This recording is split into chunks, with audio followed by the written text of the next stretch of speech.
Ça sert à faire des jardins. Il me semble que c'est un peu comme la poésie, c'est un peu comme les livres, c'est un peu comme la littérature, c'est un peu comme l'art.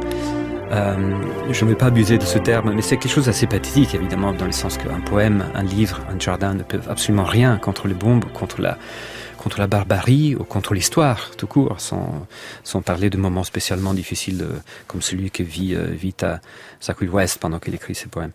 Mais ça permet, je pense, de garder quelque chose en vie, comme une petite flamme allumée, malgré tout, dans les ténèbres, justement. Et qui permet de résister, mais dans les sens, à la limite, plus existentiel que politique. Je ne sais pas quel est le poids, quelles sont les conséquences, on ne le saura jamais de ces actes par rapport au cours de l'histoire. On ne sait jamais d'ailleurs, hein, mais bon. Mais ça nous permet à nous de garder des espaces habitables dans un monde qui le devient de moins en moins.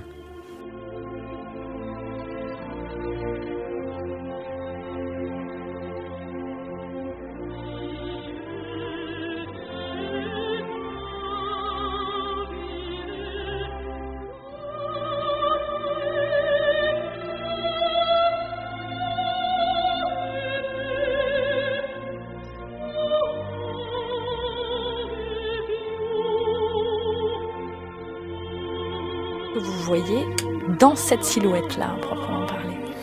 Dans l'image de Vita, oui. J'avais lu dans ses yeux, il me semblait, à l'époque, presque un défi. Il a un regard un peu dur dans cette photo, qu'on ne s'attend pas quand on regarde ce jardin très, très doux, il y a beaucoup de rosiers, il y a des nuances il y a une fluidité de couleurs, de textures, très anglaise d'ailleurs, et à la limite un peu ennuyeuse même. Ça c'est mon jugement personnel. Et puis il y a quelque chose d'un petit peu dur, qui est presque un défi qu'elle lance dans sa photo, dans la photo. Elle regarde droit dans les yeux moi quand je regarde la photo à mon tour. Et peut-être qu'on les sent aussi dans les jardins, quelque chose presque qui nous interpelle, mais d'un peu dur presque. Et qui passerait par quoi dans le jardin?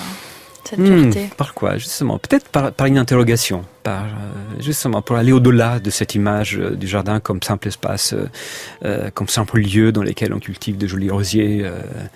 Peut-être c'est un regard qui nous pousse à aller voir tout ce qu'il y a aussi d'amertume, pourquoi pas de souffrance dans la vie du jardinier, et qui se cache dans le jardin, qui n'est peut-être pas lié tout simplement au fait que le jardinier est par nature un homme inquiet. Et puis peut-être aussi cette inquiétude par rapport à ce qu'il y a autour du jardin, le monde, l'histoire.